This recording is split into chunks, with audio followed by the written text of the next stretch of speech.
You dwelt among us, you went before, yet we asked to be something we were never meant for. We chose what we could see and touch, thrones and crowns in the strength of a man, and slowly our hearts were shaped by that choice, till injustice grew where trust had been. From king to king, the wound went deep, till the land itself could no longer stand. What began as a wish to be like the world ended with chains and a foreign land.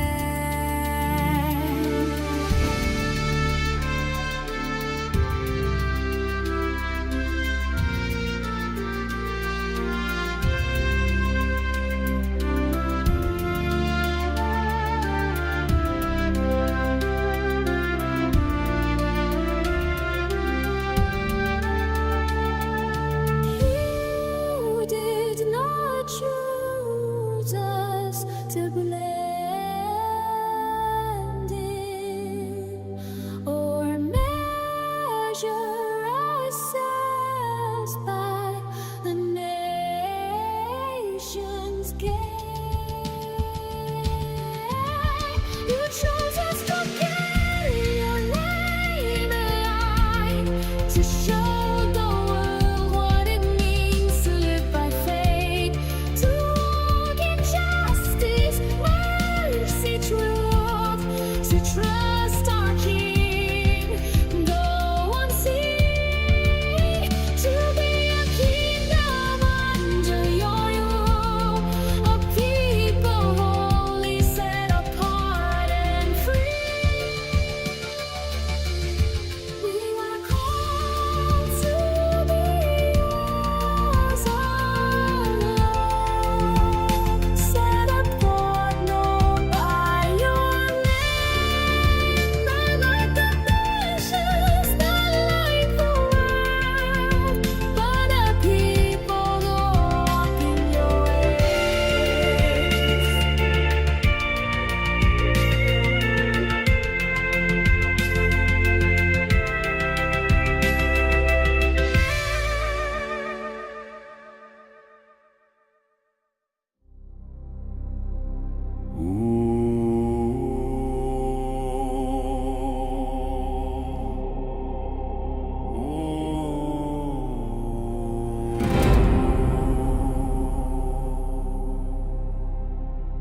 From the far edge of the Northlands, God comes with lightning speed.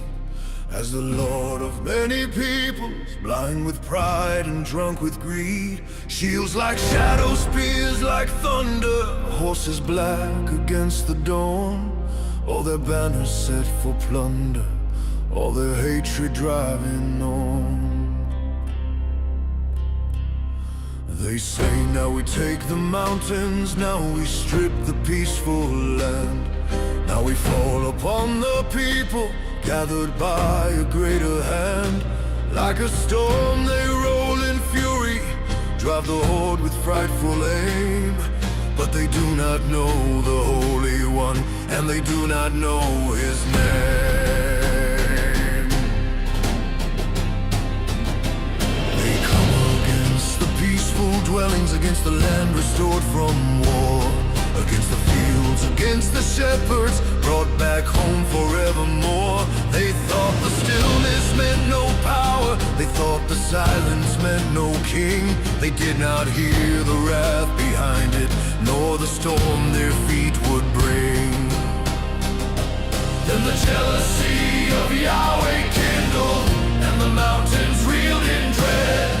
Every creature felt the trembling, every tower bowed its head. Cliffs were torn and walls were broken, all the proud things of man fell low. For the God who planted Israel rose against the host below. I will make known my holy name in the midst of Israel. I will rise in fire and fury, and the nations all shall tell. There is none above the heavens, there is none of greater fame. I will defend my chosen people, I will sanctify my name. Sword on sword and man on man, terror tore the battle line. Blood and plague ran through the camp, hail and fire split the sky.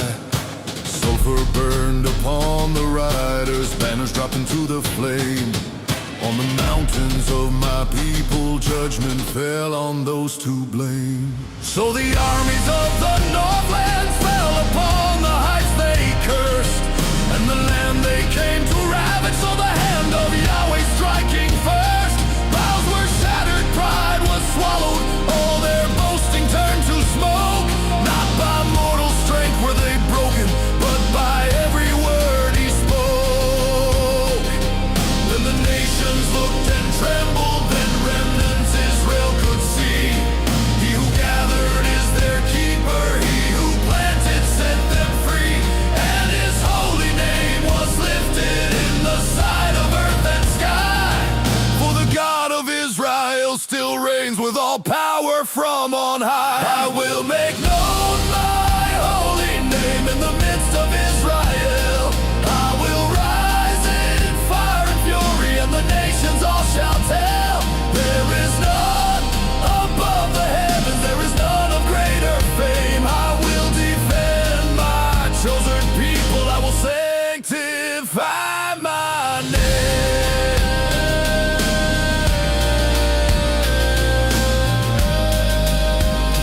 I will sanctify my name.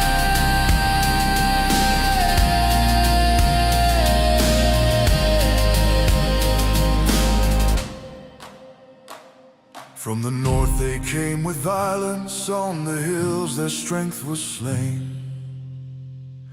Yahweh rose in wrath and glory, now the nations know his name.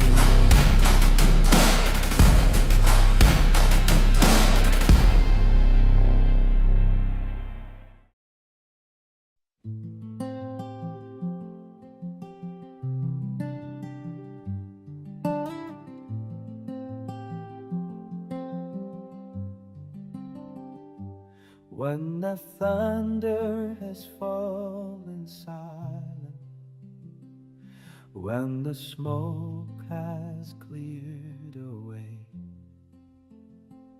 still your glory fills the heavens, still your truth outshines the day. You are holy in your judgment, you are faithful, you are true. You defend the ones you gather, there is none like you.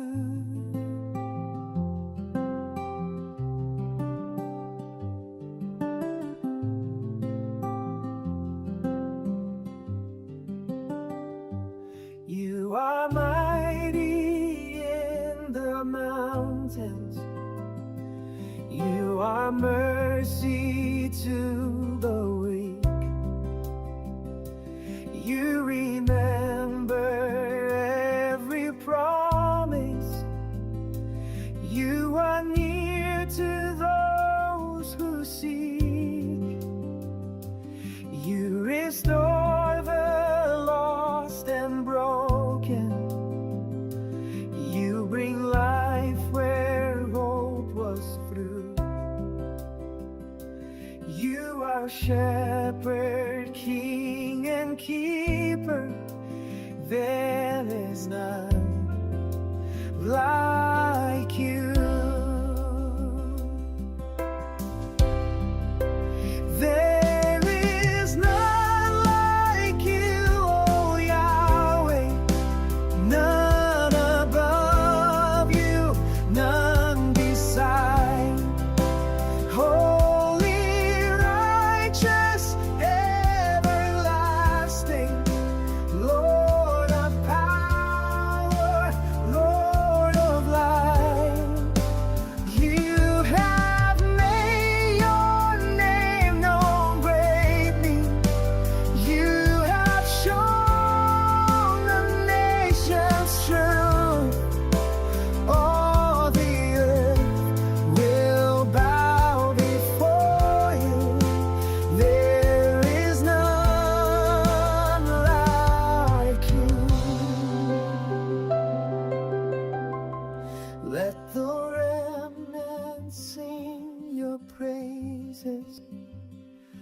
Let the coastlands hear your voice.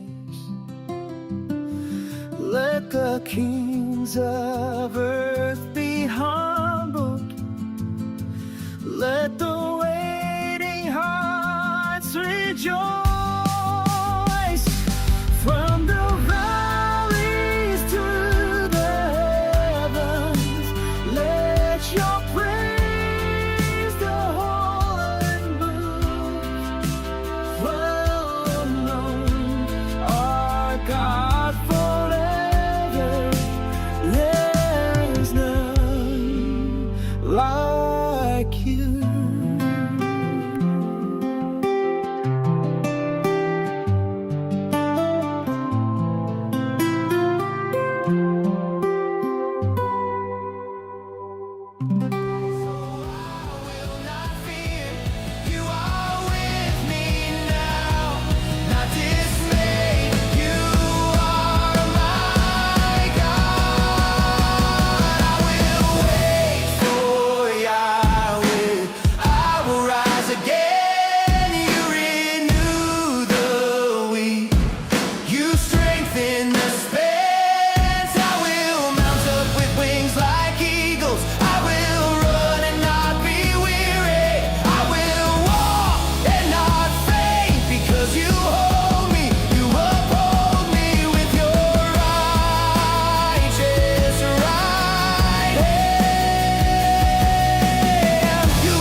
Will prevail, you strengthen, you help, you stay. You never turn your face away. I will wait for Yahweh. I will rise again. You renew the weak. You strengthen the spent. I will mount up with wings like eagles.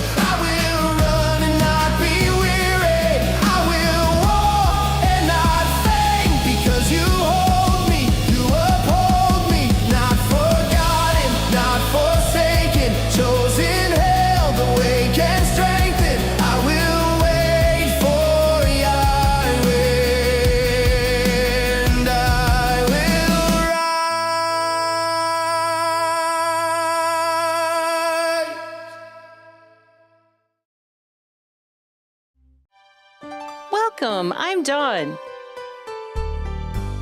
I'm Eliyahu, and this is Zion Tabernacle of Greater Austin, Texas.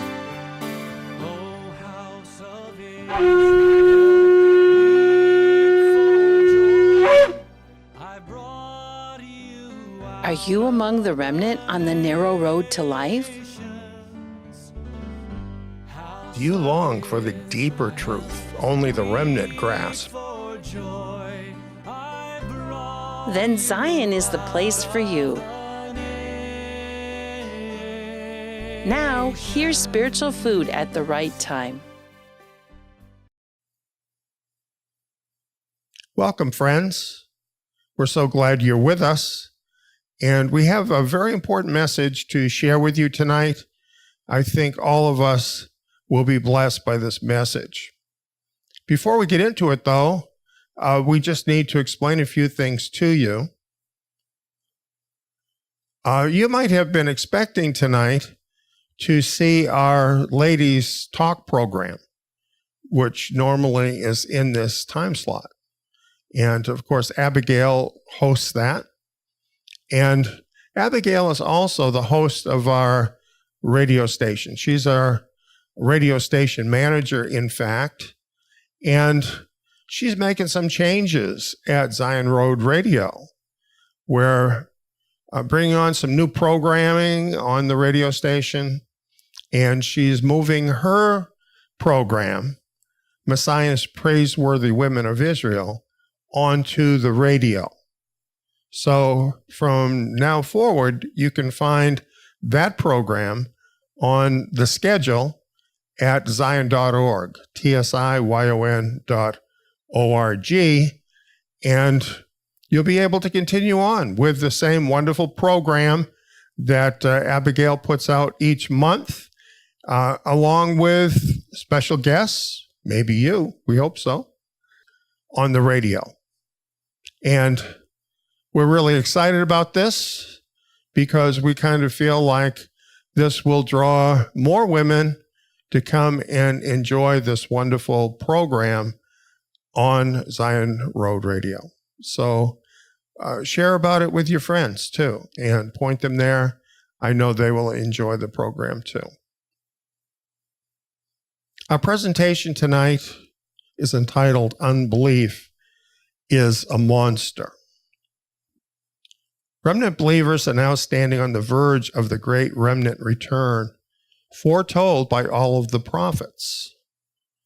And if you've been following the news, you can see that there is a tendency in the affairs of the world that is unmistakably bringing us closer and closer to the signs that are prophesied in Scripture to happen that will bring in that great call to the remnant nation to return to our land. We are getting closer and closer to that.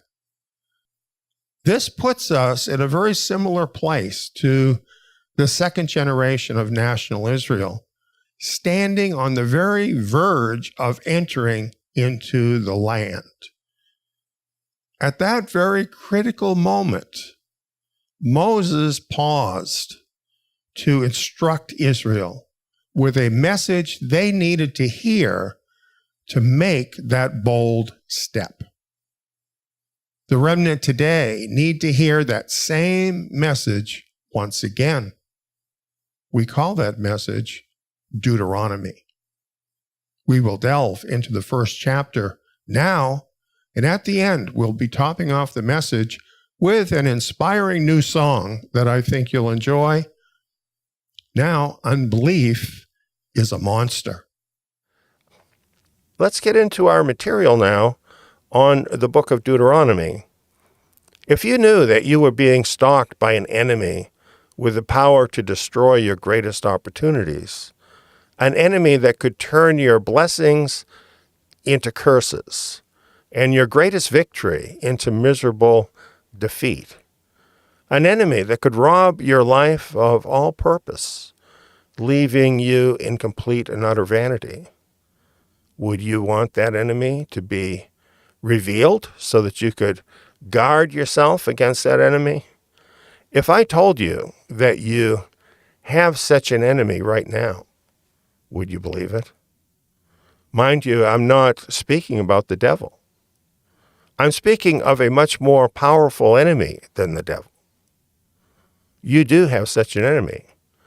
And in the opening chapters of Deuteronomy, your worst enemy is about to be revealed.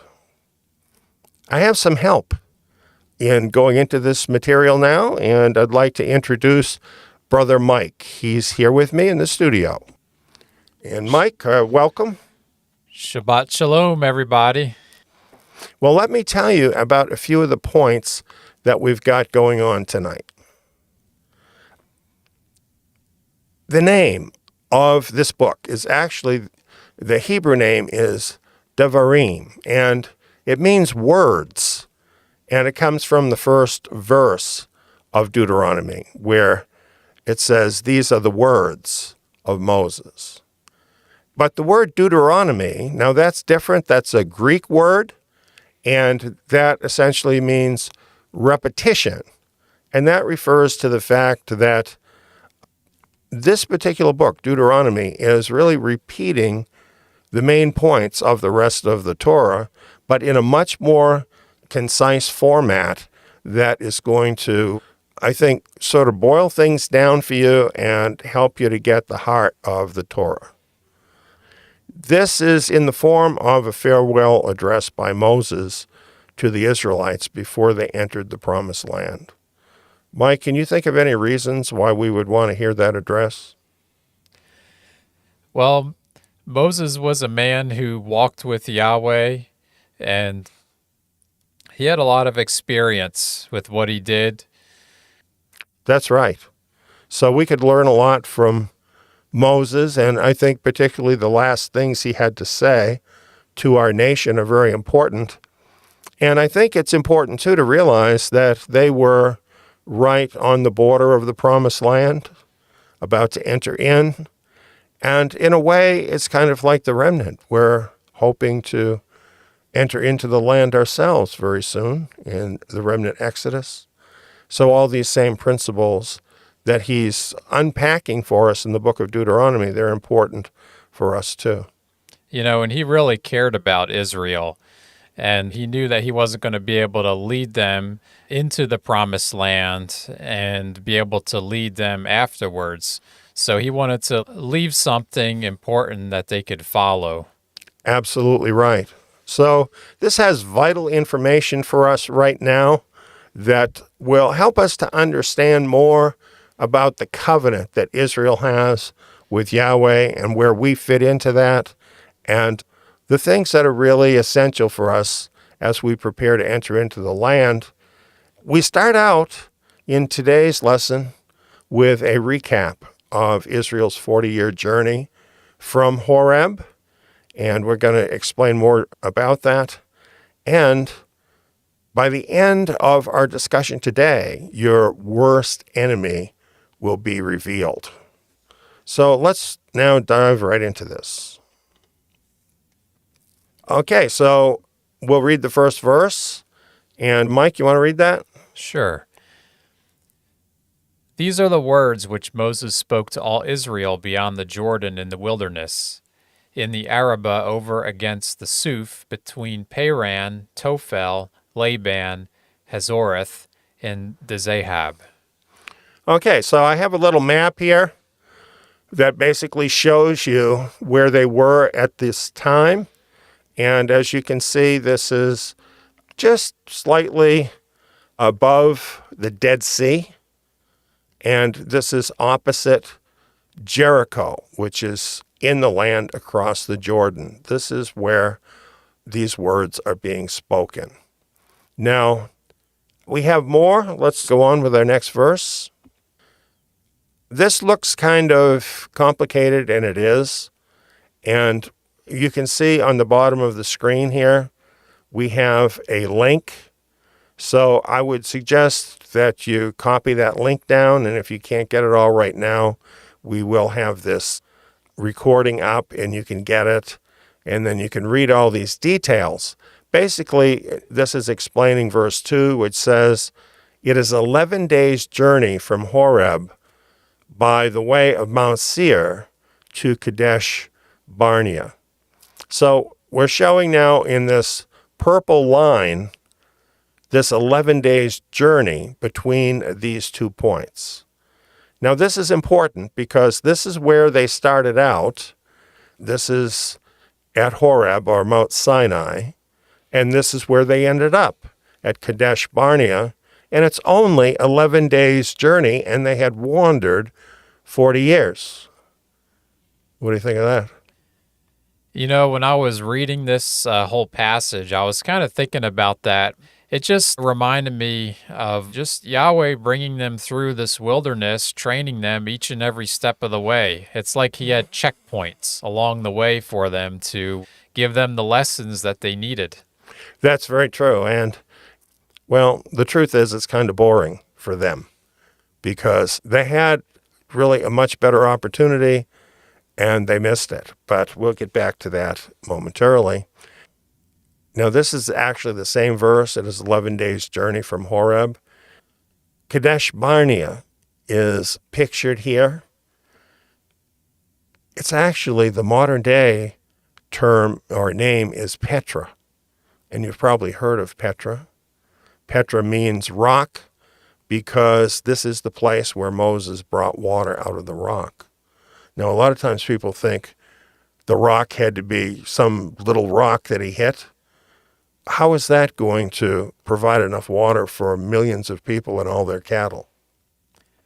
Definitely not. And, in all the movies that I've seen, you had 20, 30 people and a little rock. Yeah, right, exactly.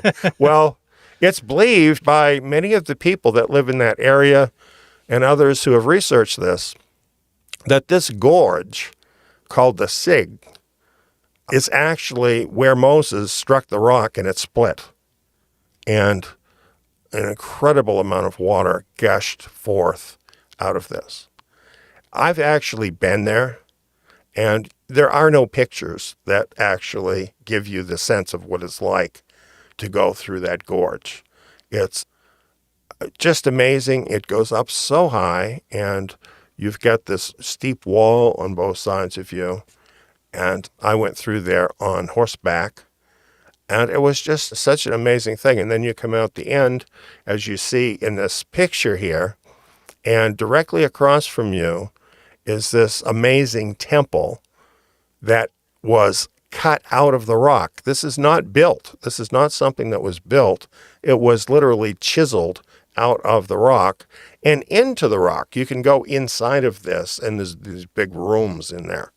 We have another picture you might want to see, and that's a picture of the temple. And you can kind of see the scale of this by looking at the people in the bottom of the picture. So if you're there, the hugeness of this is amazing. You feel like a little ant because that stone wall goes up so very, very high. Ancient literary sources say that Petra is one and the same with Kadesh Barnea. And both Eusebius and Jerome said that, and Josephus also said that, and they all said that Kadesh is Petra.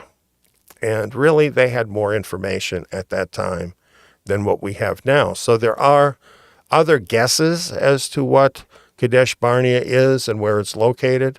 But really, when you consider the ancient sources that identify this for us, it's quite clear that this is the place. And there's a lot of good reasons why it would be the place.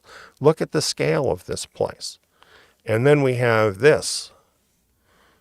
When you go through there, it is quite amazing. Now, I think you can see, if you have a big enough TV, some of the people that are standing in the entrances to these caves. Now, realize all of these caves, and many more than you see in this picture, were actually carved out of the rock.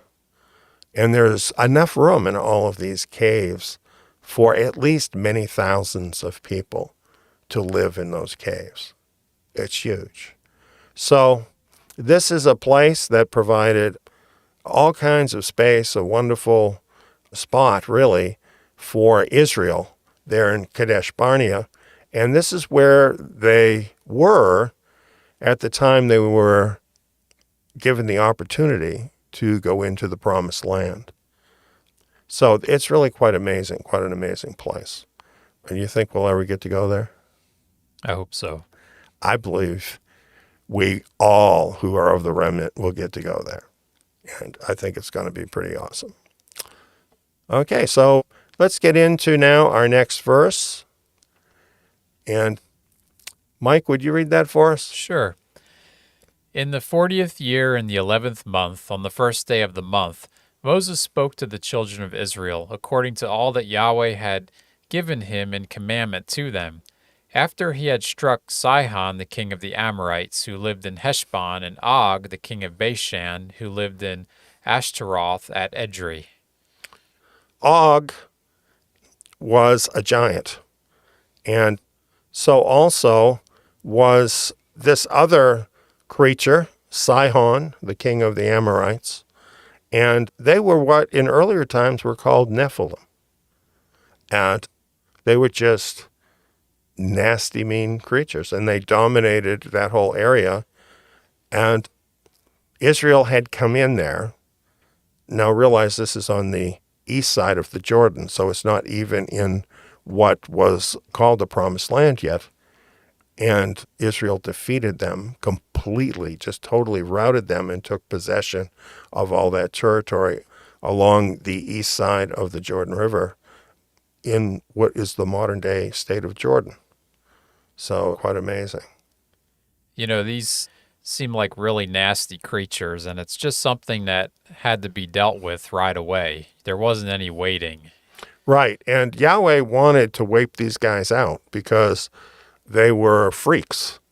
And I mean that in the worst possible way. And I use that word on purpose because they were offspring of the offspring of fallen angels and human women, something that Yahweh never intended to have happen.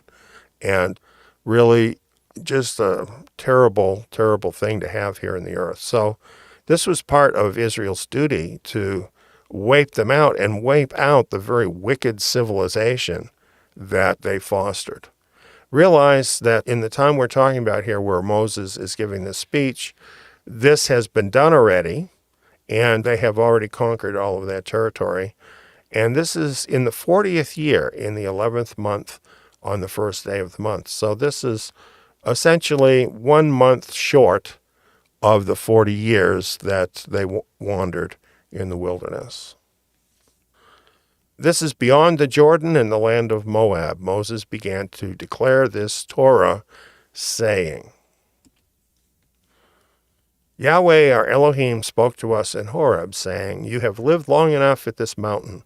Turn and take your journey and go to the hill country of the Amorites, and to all the places near there in the Arabah, in the hill country, and in the lowland, and in the south, and by the seashore, the land of the Canaanites, and Lebanon, as far as the great river, and the river Euphrates. So this is how they had finally ended up where they ended up at Kadesh Barnea, because they went to all of these different places. Perhaps you could read the next verse for us. Yahweh our Elohim spoke to us in Horeb, saying, Behold, I have set the land before you.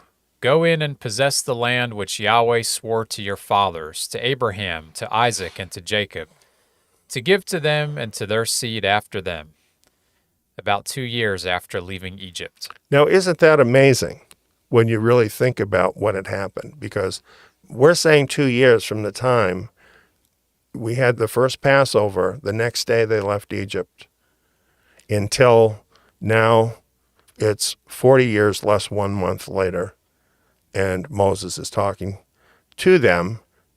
That's the whole 40-year period. And the period to Kadesh Barnea, where they're about to go in and take the land, that's only a little bit more, just a little bit more than 2 years. 2 years.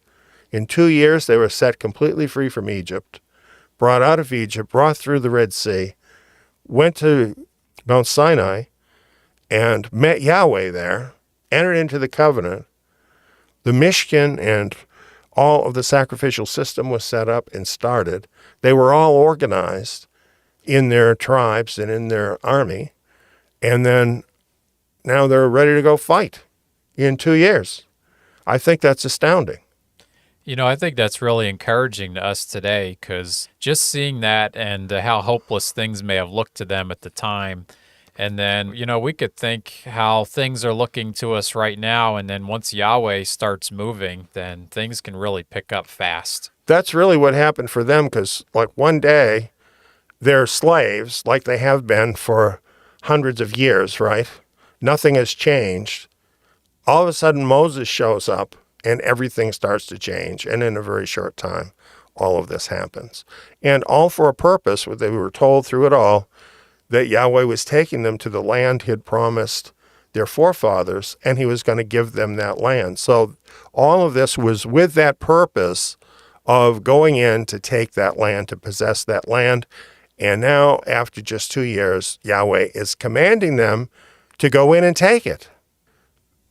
We have a picture. We see they've all got their spears. They're all ready to go in. They've all been organized in their armies. They could have done it. They could have walked right in there. But here's what happened. Verse 9 through 11. I spoke to you at that time, saying, I'm not able to bear you myself alone. Yahweh, your Elohim, has multiplied you, and behold, you are today as the stars of the sky for multitude. Yahweh, the Elohim of your fathers, make you 1,000 times as many as you are, and bless you as he's promised you. How can I myself alone bear your problems, your burdens, and your strife? So this happened before Yahweh commanded them to go into the land, and that's included within the 2 years. that Moses was feeling somewhat overwhelmed by all of their problems, and he could not bear it alone. And he wasn't scolding them. Do you notice what he is saying here? He's giving them a blessing, even while he's telling them about the burden. And we have more about this here. Perhaps you'd like to read verse 13 for us. Take wise men of understanding and well known according to your tribes, and I will make them heads over you. Yes, and it says, you answered me and said, the thing which you have spoken is good to do. So Moses told them what to do, and they agreed to it. And you notice how Moses did this. I mean, even though he had authority to choose who he wanted to choose, he said to them, take wise and understanding men, well known according to your tribe. So apparently they told Moses the men that they thought would be good, the people that they had trust in. And then Moses says, I'll make them heads over you. So he's putting them now as heads within their individual tribes, and these are people that are already approved. And I think that's a pretty good picture of the order of Israel. Generally, this is how that should be done, that there should be leaders that the people have trust in. The word heads here simply is rosh, and it's a general term of a head.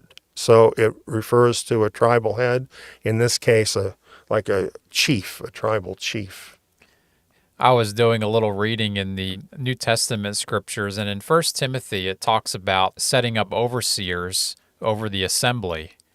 And, reading that, I kind of had a new perspective of seeing the assembly as really a nation. Mm-hmm. So it's kind of the same thing that they did in Deuteronomy that Paul was instructing to be done in the assembly in the first century. Absolutely the same thing, because this term, rosh, or head, can be even translated as overseer. So it actually, what happened in the first century is they were following this model. And when Messiah had really renewed Israel, this is the model that he followed. So there were 12 tribes, there were 12 tribal heads, and then they were at other intervals. We'll read about that now. It says here in verse 15, so I took the heads of your tribes, so that's the tribal heads, wise men and known, and made them heads over you, captains of thousands, captains of hundreds, and captains of 50s, captains of 10, and officers according to your tribes. So as we look at these words, we have this word head several times. We also have the word captain several times and the word officer. And what this is actually saying to us, the first time it uses the word heads, it's talking about the heads of the tribes. So these are the tribal heads who basically were selected by the people, I would say, in a sense, nominated by the people, and then Moses made the final appointment.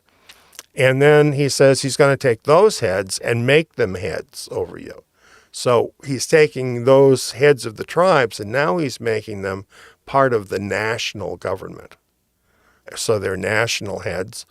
And that's why he uses the word captains, because the word captain is referring to military terms like captain, general, or commander, and also general official terms like chief, head, and overseer.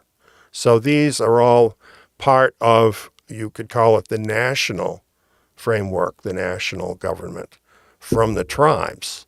And it says here thousands, hundreds, 50s, and 10s.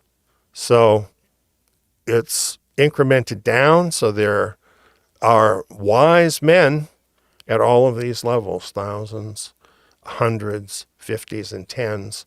So if you're an Israelite and you need some direction, are you going to know where to find it?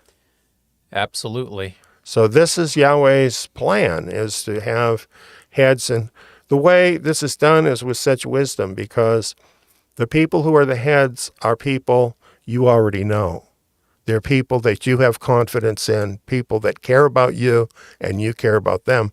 They're really part of your family. if they're in the same tribe as you. Right. So like parents, grandparents, people like that. Right, yes, cousins too, and so on, according to your tribes. So it's very interesting here, except at the highest level of this, the people that would be overseers over you are all your people from your tribe.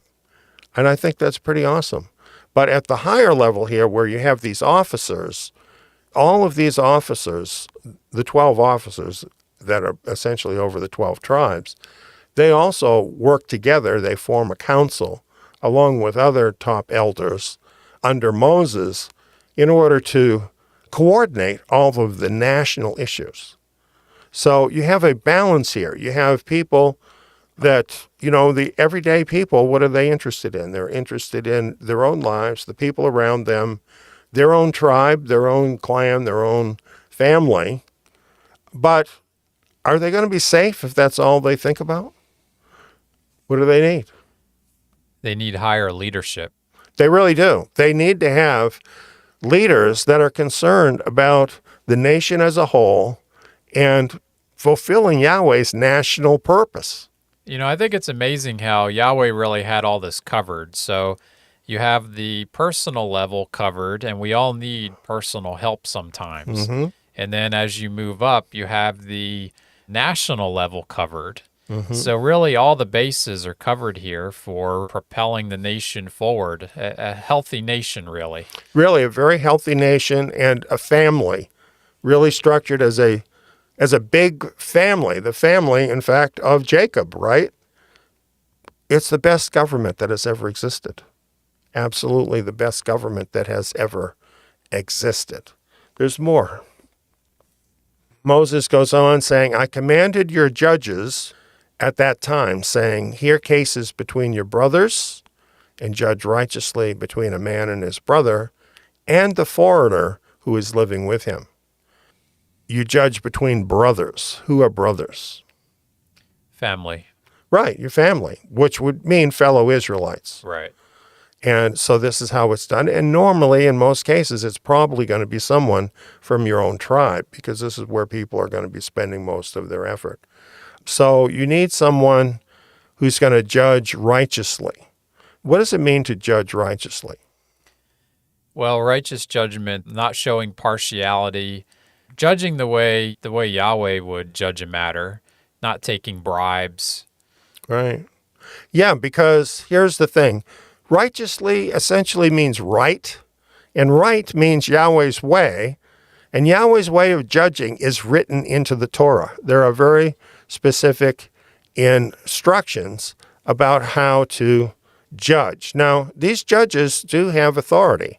As it mentions here, this is from the word shafat, and it means to pronounce sentence for or against. So when they hear the cases, hear witnesses, hear everything, and there is a judgment, their ability is to vindicate or to punish, and by extension to govern. So these men do have authority, and where does that authority come from? From Yahweh. It does. And it comes from two places, really. It comes from Yahweh, but it also comes from the people, because they agree to be part of this system. Do you think they could just say to the judge, well, I don't like your sentence here, so I think I'm going to just walk away and become a part of another nation? Well, no, not if they want to reap the benefits of being an Israelite. That's right. And really, they couldn't do that because there's a covenant. And, this is the thing that's probably different than most countries. That for Israel was in a covenant and is in a covenant with Yahweh. And when you're in a covenant, you're bound by that covenant. You have a priority with that covenant, and particularly with Yahweh, because we all owe him so much. We owe him our very lives. So, it's kind of different being part of Israel than the way like a lot of modern people think, because it's not like optional. There's not somewhere else to go, is there? It's Yahweh's nation. It's his only nation. He doesn't have any other nation. Right. Let's go on. Would you read these verses for us? Verse 17, You shall not show partiality in judgment. You shall hear the small and the great alike. You shall not be afraid of the face of a man, for the judgment is Elohim's. The case that is too hard for you, you shall bring to me, and I will hear it. Verse 18, I commanded you at that time all the things which you should do. Now, basically what Moses is doing here is he's reminding them that before they were ever commanded to go in the land, he already had done all this with them. That, in other words, he had already totally organized them to be able to go into the land and take it. They had the leadership they needed. They had it all together. That's why in verse 18 it says, I commanded you at that time all the things which you should do. He's saying you were ready. Everything was ready here. You had the men in place. You had the leadership in place. Everything was ready here. And of course, the points you were making are in here about the judgment, no partiality, small and great, judged alike. Don't be intimidated. Of course, no bribery. And if you don't know the answer, don't guess. Yeah. In judgment, if you don't know the answer, don't guess. There are specific rules here. There has to be 2 or 3 witnesses, for example, in severe cases. And so if it is too hard, what were they going to do? They're going to have to take it to Moses. Right. That's right. They'd have to kick it up the line. And then we have a number of examples in the rest of the Torah where this happened. Moses went to Yahweh, and then Yahweh said, Moses, do this. Right. You know, and bringing up the New Testament again, I read some verses in 1 Corinthians talking about believers essentially doing the same thing, setting up judges and not having their cases judged by unbelievers. And, you know, these words that are highlighted here about not showing partiality, hear the small and the great alike, don't be afraid of the face of a man. These are all things that the judges of the nations do wrong. They show partiality. They favor people with money. Right. You know, they are fearful of people with money making death threats. So anyone in the assembly, why would you want to take it to anyone else? Well, you're going to get a much more fair hearing with your brothers, That's for sure. according to the scriptures, who will be looking to Yahweh for his wisdom.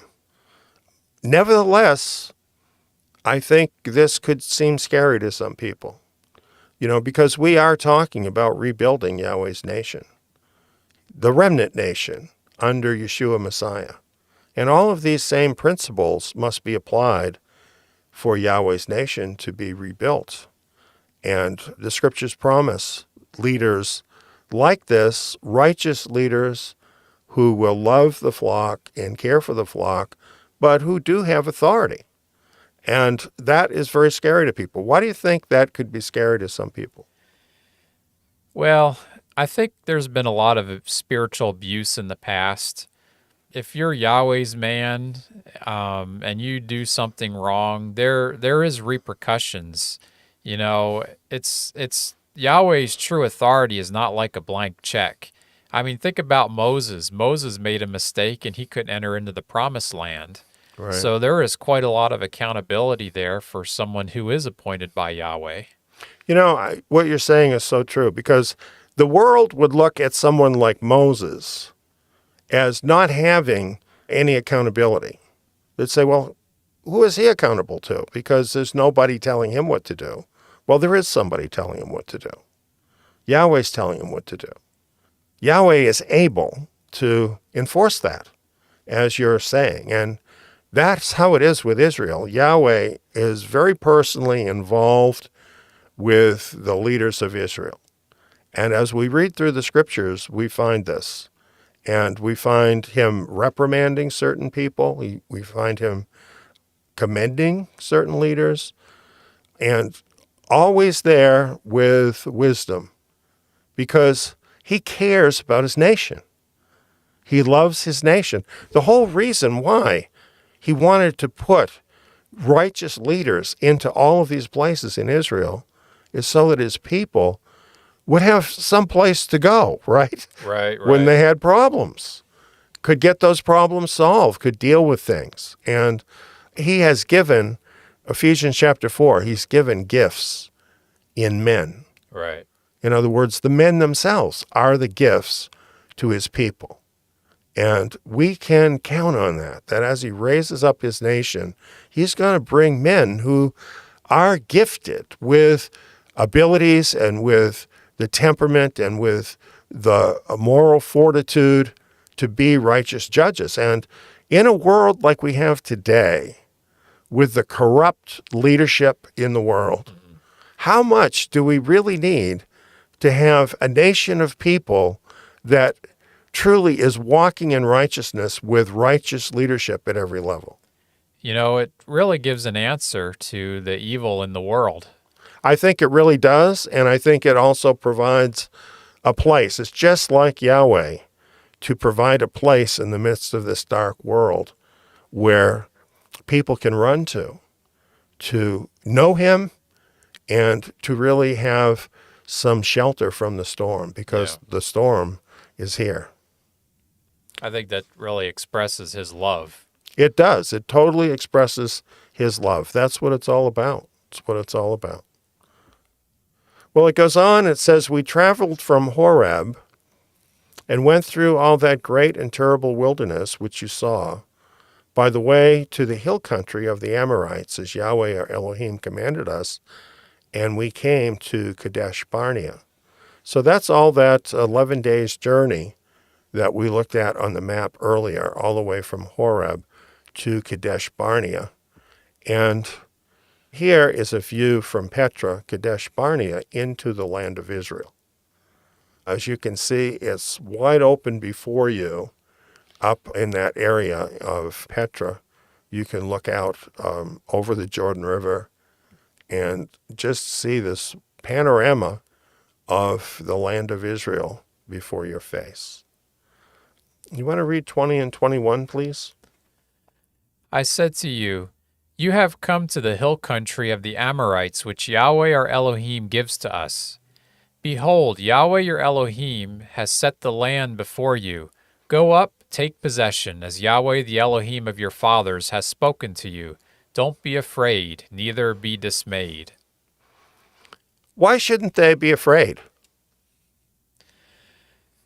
Well, what about all the wonders that Yahweh's done through those 2 years through the wilderness, and also what he did to the Egyptians? What about butterflies? When people have a big thing like this to do, don't they sometimes have some butterflies? Yeah. Is that being afraid? No, that's just your natural reaction of your body. Exactly. You know, that happens to all of us. You're not afraid if you actually follow through and do what you need to do. That's not fear. That's having some butterflies. But you're obviously walking in faith if you walk forward and do what you're told. But if you don't, well, that's fear, isn't it? Yeah. He goes on, you came near to me, every one of you, and said, let us send men before us, that they may search the land for us and bring us word again of the way by which we must go up and the cities to which we shall come. The thing pleased me, Moses, well. I took 12 men of you, 1 man for every tribe. Any thoughts about these verses?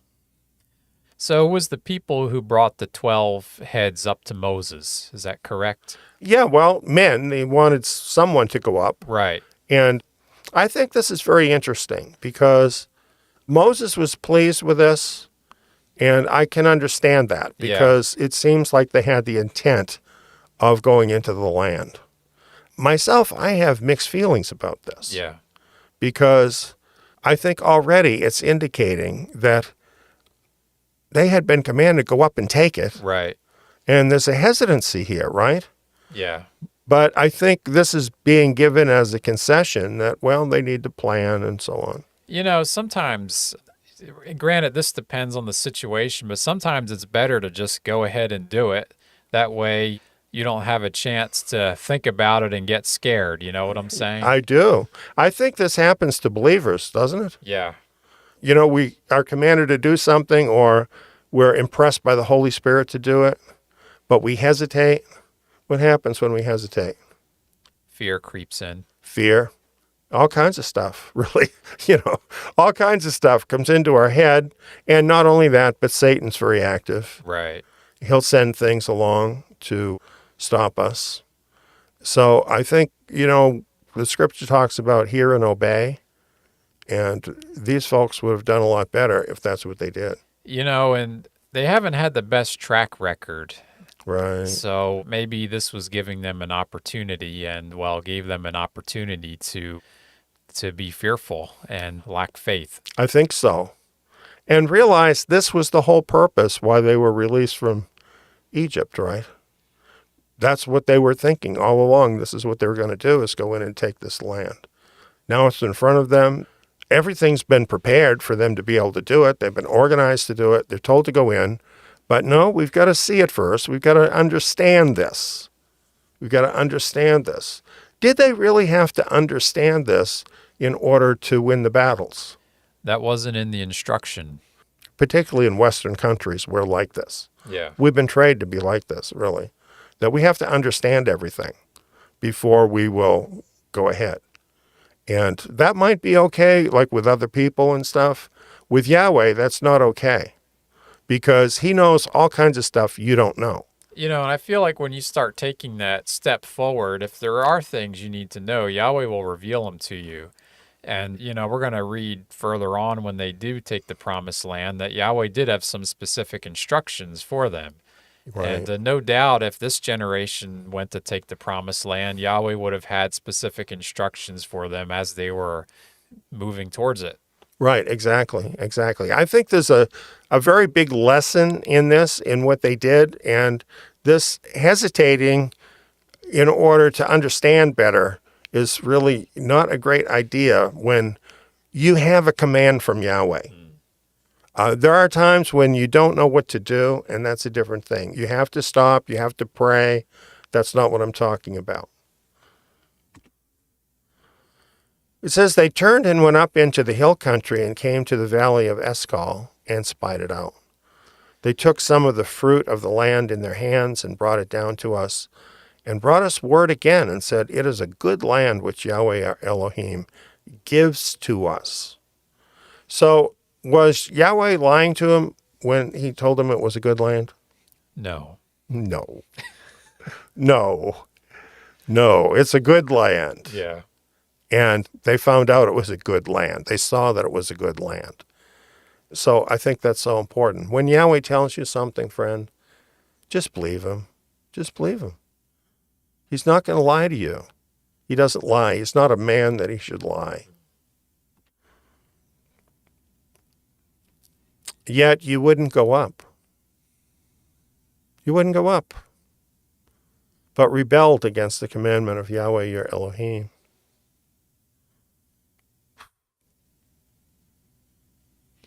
I can't imagine what Moses was thinking when this happened. You murmured in your tents and said, because Yahweh hated us, he has brought us out of the land of Egypt to deliver us into the hand of the Amorites to destroy us. Well, what do you think of that idea? I don't know where they got that idea, to be honest. I know this has been a common theme throughout the past 2 years that we've read in the scriptures, and I don't know where it comes from, Yeah. I'm thinking maybe it comes from their experiences when they were in Egypt. Probably sometimes some of their taskmasters were nice to them just to get what they wanted, Okay. and then hurt them. Doesn't this happen to some of our people? Yeah, I think obviously a lot of experiences that we have in the past just affect the way we relate to people.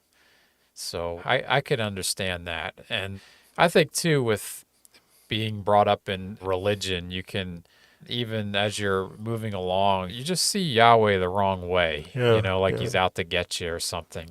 I think a lot of us feel like this, and I have known folks that become believers, but they have these moments like this of doubt that Yahweh would love them because, you know all your own faults, right? Yeah. How could Yahweh love me? It's such a shame because of the effect that it has. You see, they were murmuring these things and dwelling on these ideas. What was this doing to their confidence regarding entering the land? It was definitely bringing it down. Yeah. It's kind of like a cancer too, Yeah. once people start doing it, there's a whole atmosphere of it. Right. Yeah, that's so true. That is so true. 28. Where are we going up? Our brothers have made our heart melt, saying, the people are greater and taller than we. The cities are great and fortified up to the sky. Moreover, we have seen the sons of the Anakim there. Now there's all kinds of excuses that are arising.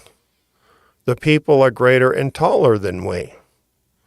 So does that mean that they can't take the land? No. No, no, it doesn't mean that. The cities are great and fortified. Does that mean they can't take the land?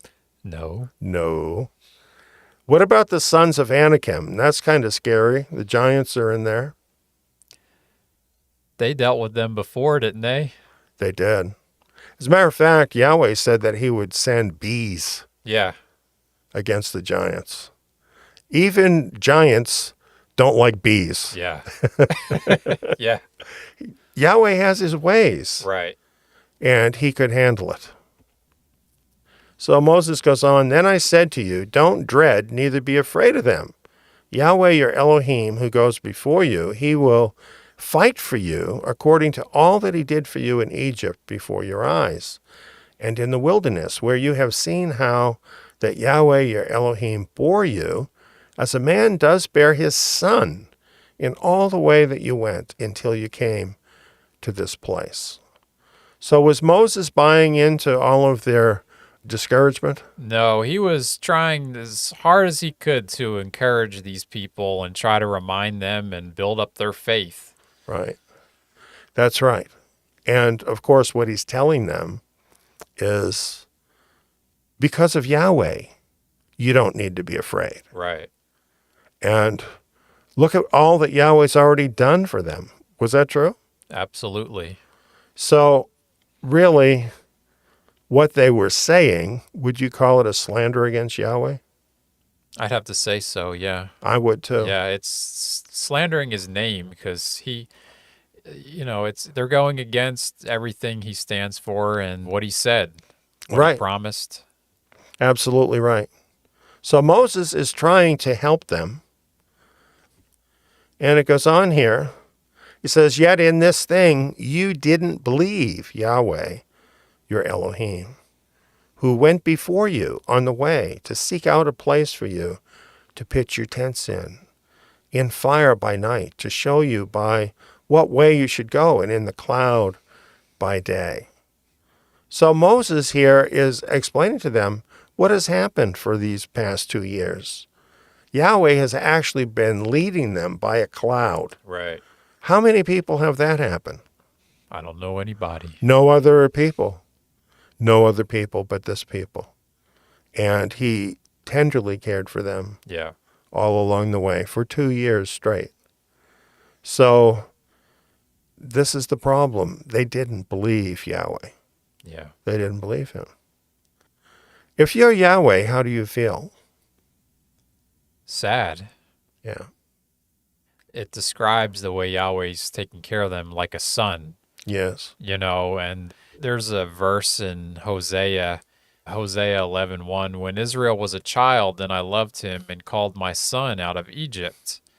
And he just goes on, and he really explains how he treated them like a son, and then Israel went and did this. And he said, yet I taught Ephraim to walk. I took them by the arms, but they didn't know that I healed them. Yes. This is just something that's been going on for years and years, the same thing.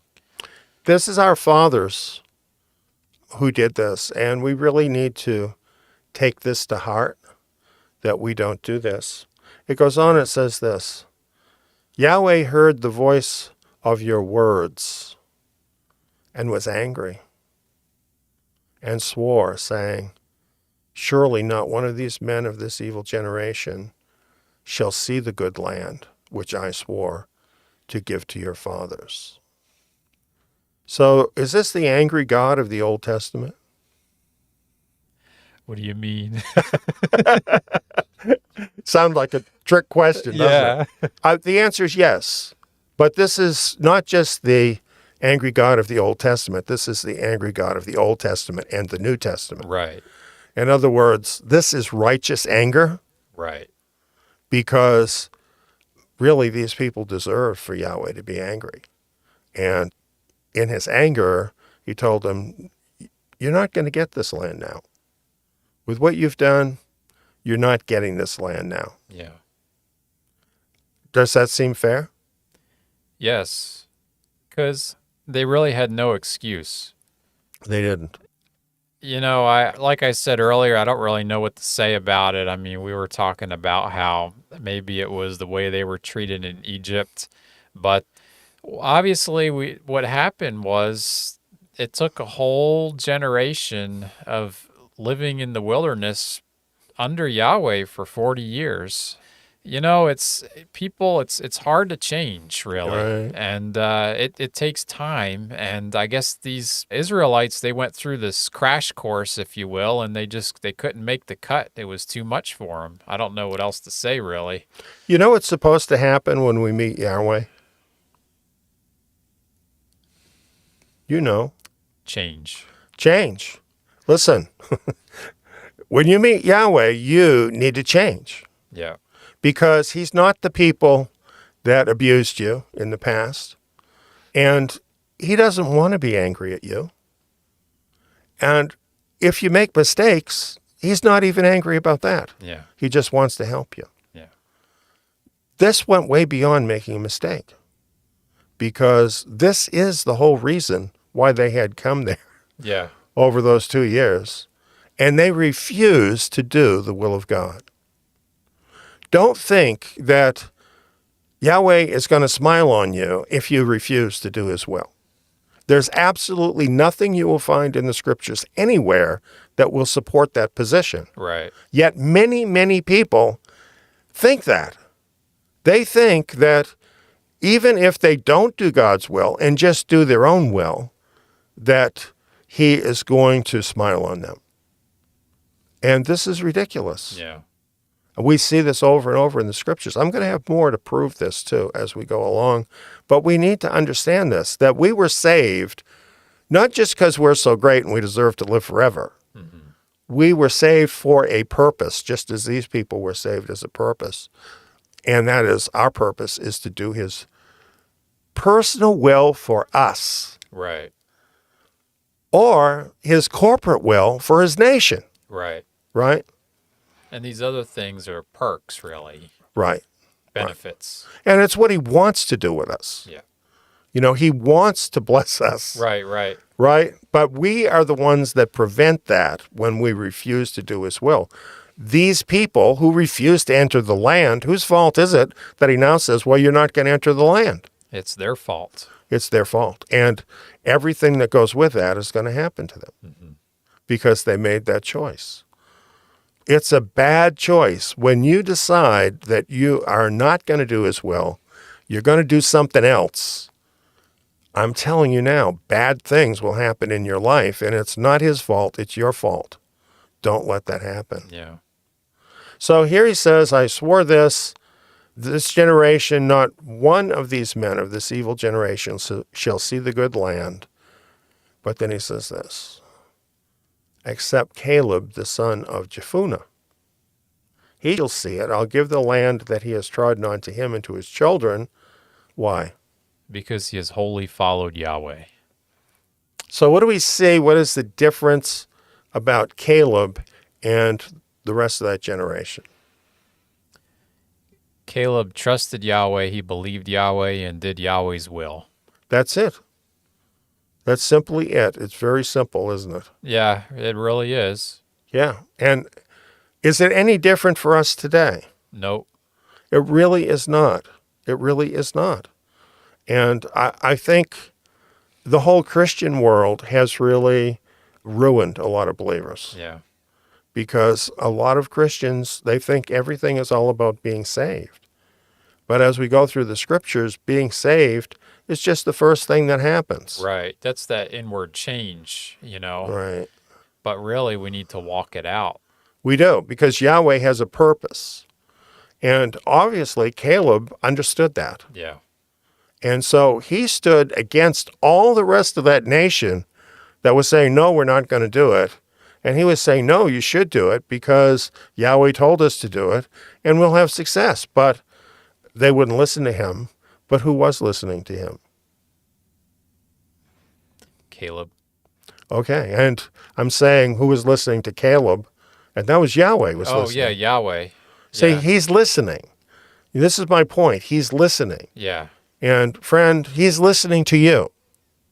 He's listening to you. He knows what you're saying.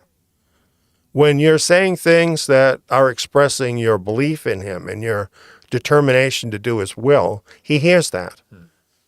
And when you're saying things that undermine his will, that are words of disbelief, he's hearing that too.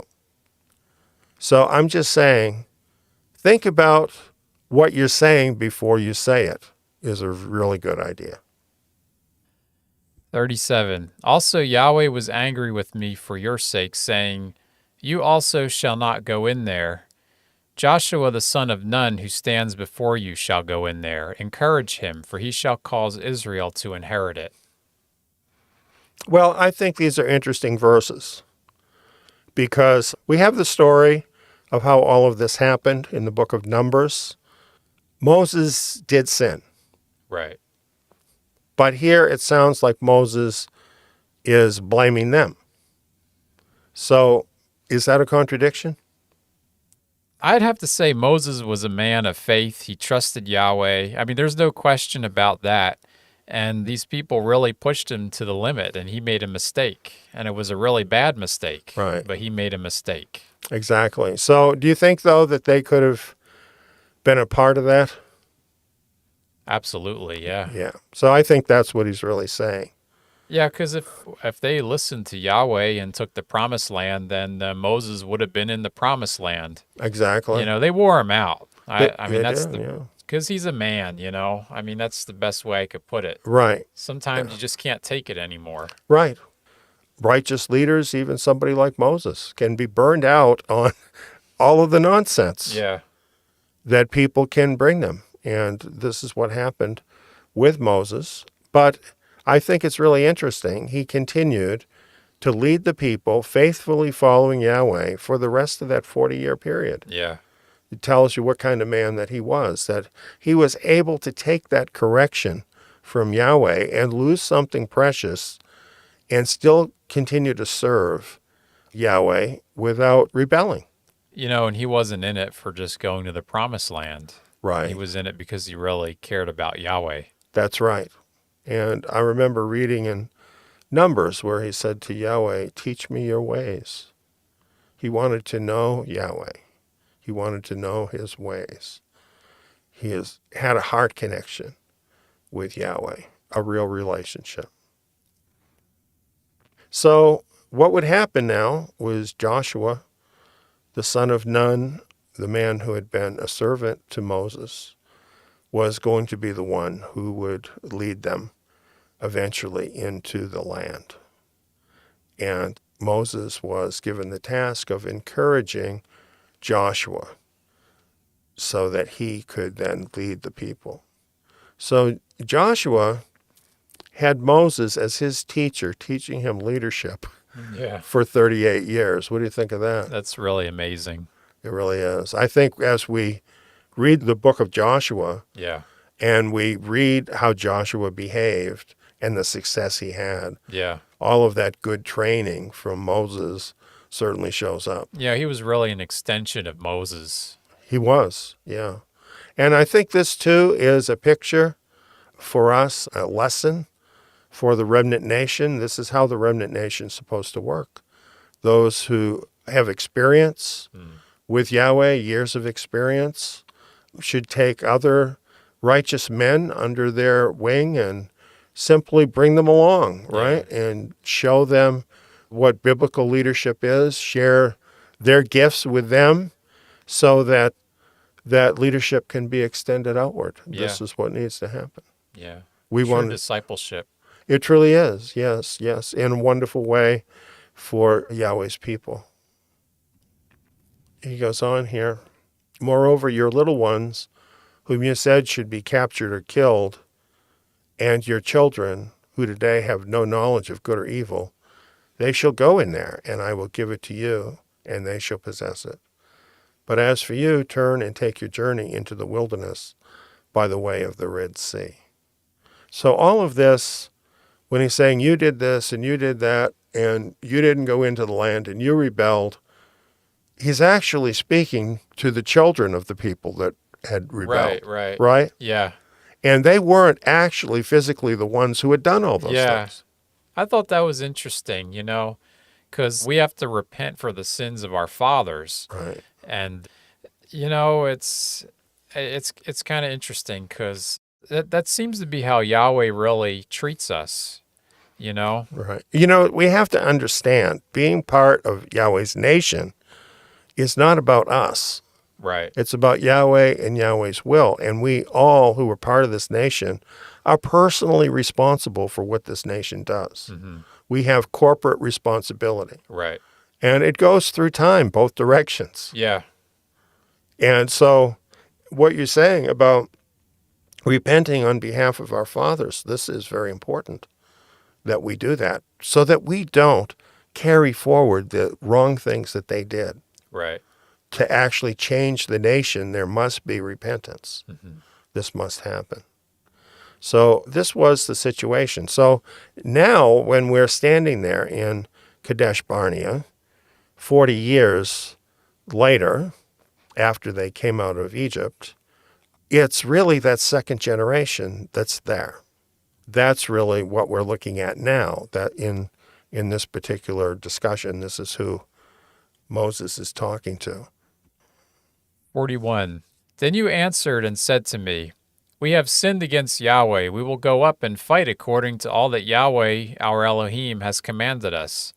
Every man of you put on his weapons of war and presume to go up into the hill country. 42. Yahweh said to me, tell them, don't go up, neither fight, for I am not among you, lest you be struck before your enemies. So let's just understand now, Moses is still talking to this second generation, and it sounds like they're the ones that did this. Right. But they're not. They're the children of the people that did this. And we need to just kind of remember that to follow along the story. But this is what their fathers had done. So let's consider what they had done. Yahweh had told them to go into the land. Mm-hmm. They refused to go, and they rebelled. Then Yahweh was angry with them and said, well, you're not going up, your generation, except for Caleb and, of course, Joshua, but your children are going to go up. So then after they hear this, they say, oh, we sinned. We're going to make it right now. We're going to go out and we're going to fight against the Amorites. Why are they doing this? The only time I could relate to this is being a kid when you do something wrong, or you're supposed to do something, you don't do it, and then you get corrected, or now you know the punishment, and then it's like, oh, okay, well, I'm going to go do it now. It's, yeah. Once they saw the consequence, then I guess this looked like a better deal. I don't know. In doing this now, are they doing the will of Yahweh? No. No, because he's already told them what his will is, right? Right. So they're still doing the same thing. You see, they're self-willed. Yeah. They're being driven by their own will in both cases, when they rebelled and now when they're doing this. They think they can fix it by doing their own will. So then Yahweh says, well, tell them don't do it because I'm not there. Yeah. Well, Moses spoke to them. You didn't listen, but you rebelled against the commandment of Yahweh and were presumptuous and went up into the hill country. The Amorites who lived in that hill country came out against you and chased you as bees do, and beat you down in Seir, even to Harmah. So how did it turn out? Not good. Now, was that the whole army? Was that everyone? All the fighting men that went up? That's what it sounds like. Wow. That's what it sounds like, because he's not distinguishing a smaller group. I just wonder too, like, I don't know, because just trying to picture how much of this information got down to the individuals. Obviously you would have had the heads leading them in the wrong direction, but how Right. about Joe? You know what I'm saying? Yeah. Is he just kind of getting moved forward by this big mob? Well, of course, what were the leaders supposed to be doing? They should be forwarding Moses' commands down. That's what they should be doing. Yeah. That's what should have happened all along. So obviously, the whole nation got caught up in this unbelief Yeah. and rebellion, including the leaders, unfortunately. That's what happened, except for, of course, Moses and Aaron, Right. and also the two spies, which was Caleb and Joshua, Right. that were righteous. The rest of them, they all did this. And you see, what it's about is, in covenant with Yahweh, we're to do his will. We're to follow his commands. We're to obey him. When we decide to do something different, like the opposite of what he tells us, what is going to happen? A lot of trouble. Is he going to be in it when we decide to do the opposite? No. You see, I see this happen to believers sometimes.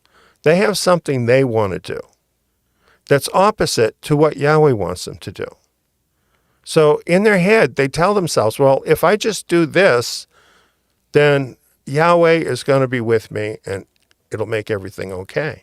And I feel like, too, people can get into a false sense of security because they might be in Yahweh's will or heading in a certain direction and they're being blessed. And then they think, well, if I go do this other thing, I'll be blessed too. I'll be okay. No, you might end up dead. You know what I'm saying?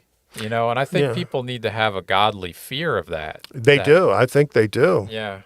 Yeah, because these things do happen. And we have, in the scriptures, we see this happen. And it's a shame what happened to these people. But you see, this is what happens when you essentially fall from grace through unbelief. When you will not believe Yahweh and obey him, then you are cutting off your connection with him. It's not that he's done it. Right. You've done it. Right. And if you're choosing a route that's contrary to his will, that's the wrong direction. Yeah. And that can only lead to trouble. Yahweh didn't cause these Israelites to be defeated by the Amorites. The story tells us what happened. Yahweh didn't go up with them because they weren't doing his will. Right. And the Amorites defeated them. Right. They were on their own. They were on their own. And they were outmatched. Yes, they were. And I'm saying you and I can do the same thing. We can make the same decision they made and have it end up the same way. Yeah. We need to know that. Yeah. Is not this very valuable information? Absolutely. Who's going to tell you this? I'm thankful that you are. I got to tell you. I'm afraid of this. Yeah. I myself am afraid of this happening. Yeah. I think about this because I have a purpose, just like they had a purpose. I have a purpose in my life. I don't want to take some stupid road off to the left or to the right that's going to lead me into a place where Yahweh isn't there, and then I'm a prey to the world. Right. Yeah. No, I agree. I think about it too a lot. I'm just saying, if you're a remnant person, you need to think about this Yeah. because you have a purpose. You have a purpose, and you need to think about this. Don't let this happen in your life. And, if you want to know what Yahweh's will is, sometimes you can get confused about that. What is the last thing you know that he told you? Do that. It's that simple. Yeah. It says, you returned and wept before Yahweh, but Yahweh didn't listen to your voice, nor turn his ear to you. So you stayed in Kadesh many days, according to the days that you remained. So they cried, and then Yahweh forgave them, right? I guess he did forgive them, but they never got to enter into the promised land. I don't see where he forgave them. No? Do you? It says Yahweh didn't listen to your voice. Yeah. Isn't that right? Yeah. Yeah. Why were they weeping? They're weeping because of their loss. That's what they're weeping about. Yeah. Do you see any repentance here? No. You say, listen, if you want Yahweh to forgive you, it requires repentance. You have to see that you have sinned, that it's your fault, what happened. And you have to be determined to turn around. That's what repentance is. If you do that, Yahweh will forgive you. If you don't do that, but you just cry and make a lot of noise, he can see through that. Yeah. Why do we think that Yahweh is stupid? That he can't tell the difference between somebody who is sincere and is truly repenting and somebody that just doesn't like what's happening in their life? There is a difference between the two, don't you think? Yeah.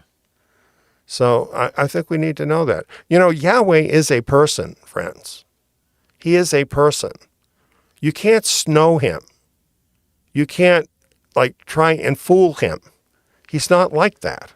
He knows what's happening.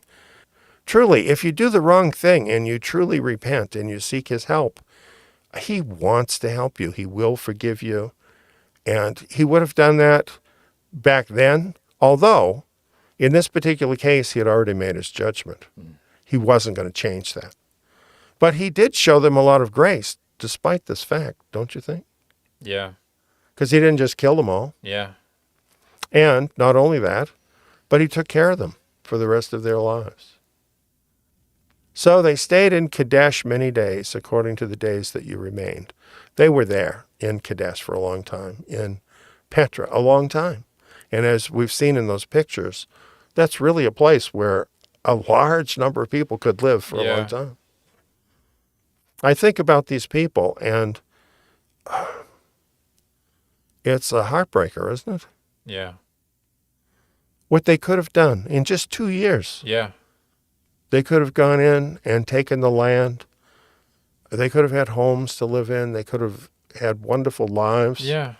This was Yahweh's will for them, but they messed it up. Yeah. Who messes up your life? What do you mean? When people's lives get messed up, who messes them up? Well, I guess you do. Yeah, Yeah. mostly, I mean, there's other circumstances that could happen. right? I mean, the remnant are called the afflicted, which Right. means they're afflicted by other people. But even then, if you walk in Yahweh's will, he does a great deal to take care of you That's true. and bless you Yeah. and protect you even. Yeah. Most of our troubles of a serious sort, we bring on ourselves. And I think, that is the picture here. This is just so honest, isn't it? I mean, this picture we're seeing in Deuteronomy of what happened with Israel, it's painful. Yeah. And it would be nice just to go through this and say, well, that's what those people did. But if I did that, would I be serving the best interests of our people? No, we really need to look at ourselves as we go through these verses. I think we do. Really need to consider ourselves. And, when you look around you and look at various religious organizations you may have been a part of, experiences you've had, really, I think you see these same traits over and over again happening with people. That certainly has been my experience. I've also seen some wonderful, faithful people. Yeah. And the contrast of what happens with them. Yeah. People like Caleb. Yeah. And Yahweh watches and listens, and it makes a difference. Yeah. It makes a difference. Then we turned and took our journey into the wilderness by the way to the Red Sea as Yahweh spoke to me. And we encircled Mount Seir many days.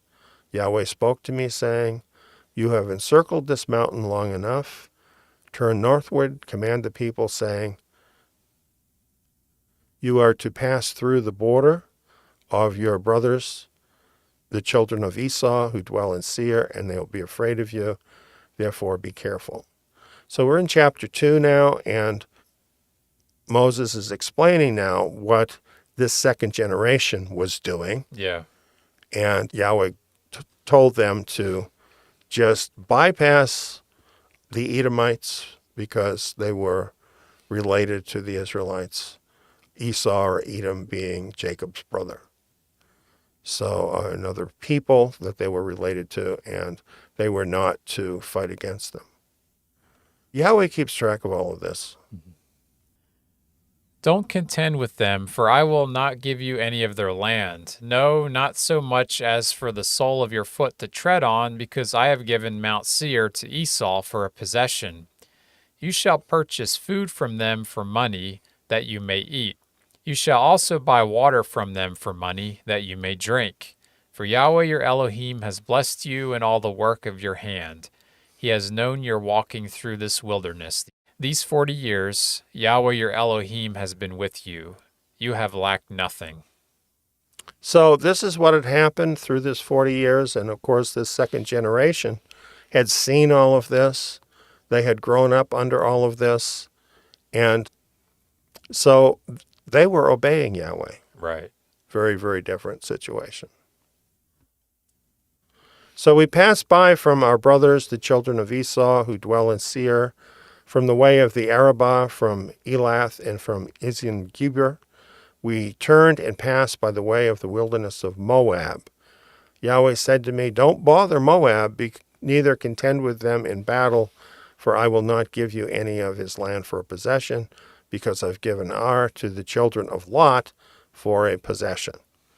So again, related to Israel, these people were related to Israel through Lot, and so they were not to harass them or try to take any of their land.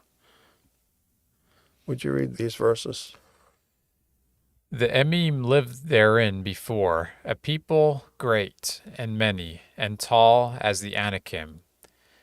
These also are considered to be Rephaim, as the Anakim, but the Moabites call them Emim. The Horites also lived in Seir before, but the children of Esau succeeded them. They destroyed them from before them and lived in their place, as Israel did to the land of his possession which Yahweh gave to them. So this is all the backstory of this area of Moab. And again, what we find is all of these people were dominated by the Anakim or the Rephaim. These were people descended of the Nephilim, giants, great people, giants. Now rise up and cross over the brook Zered. We went over the brook Zered. The days in which we came from Kadesh Barnea until we'd come over the brook Zered were 38 years, until all the generation of the men of war were consumed from the middle of the camp, as Yahweh swore to them. Moreover, the hand of Yahweh was against them to destroy them from the middle of the camp until they were consumed. What Yahweh said happened with that generation. I guess that goes back to that forgiveness, Mm-hmm. because it says that his hand was against them to destroy them from the middle of the camp. Yes. So, yeah, that makes sense. Yeah. And meanwhile, though, he's taking care of them. Yeah. He's providing for them. And they lived out what is basically a normal lifespan for the most part, because these are the people who were the warriors, that generation. So these are people who, at minimum, were 20 years old. Most of them were probably closer to 40 years old at the time that they basically got this sentence. Right. So the oldest of them probably would have been 80, and the youngest of them might have been like around 60, Yeah. which is a pretty normal span. Yeah.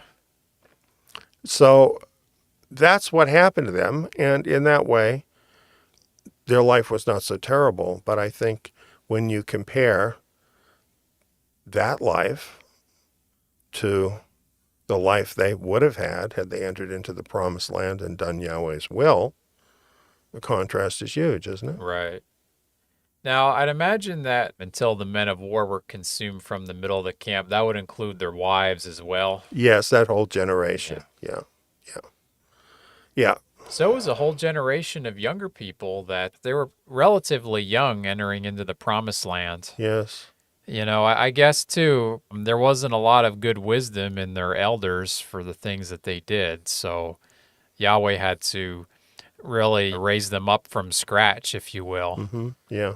Well, this is what happened. You know, it's kind of interesting because earlier Moses had said about those people, and he's talking about that first generation where he provided leaders for them. They chose men who were wise and understanding. Yeah. So it wasn't that they didn't know what to do. It was that they didn't do it.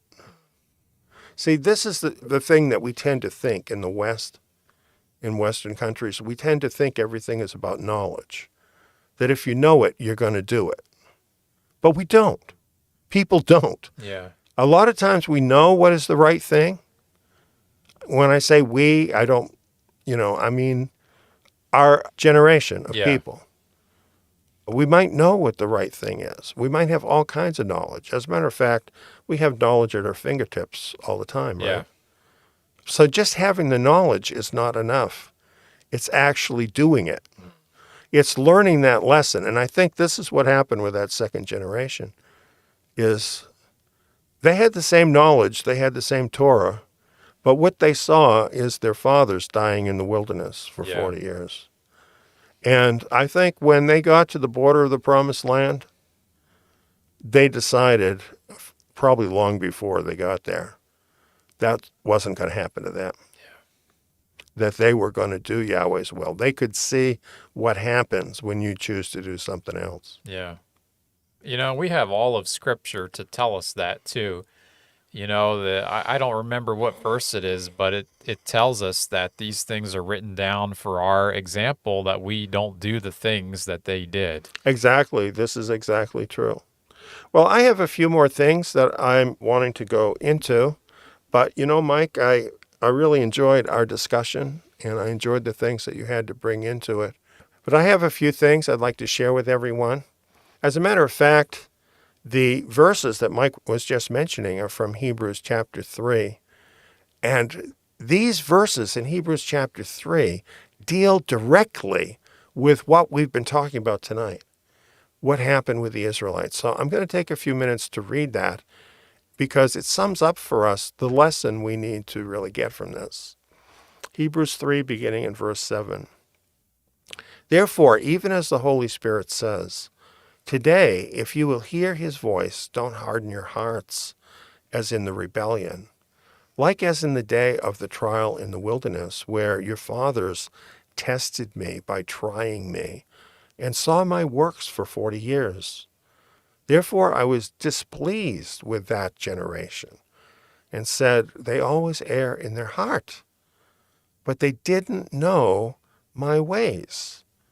As I swore in my wrath, they will not enter into my rest. I think this is so interesting because it's saying the same thing like what I was sharing. The problem was not in their mind. It wasn't about knowledge. It was that generation erred in their heart. Their heart did not know his ways. Neither did they really long for his ways. And it was because of this, because they were busy with their own ways, that they didn't enter into Yahweh's rest. Beware, brothers, lest perhaps there be in any one of you an evil heart of unbelief in falling away from the living Elohim.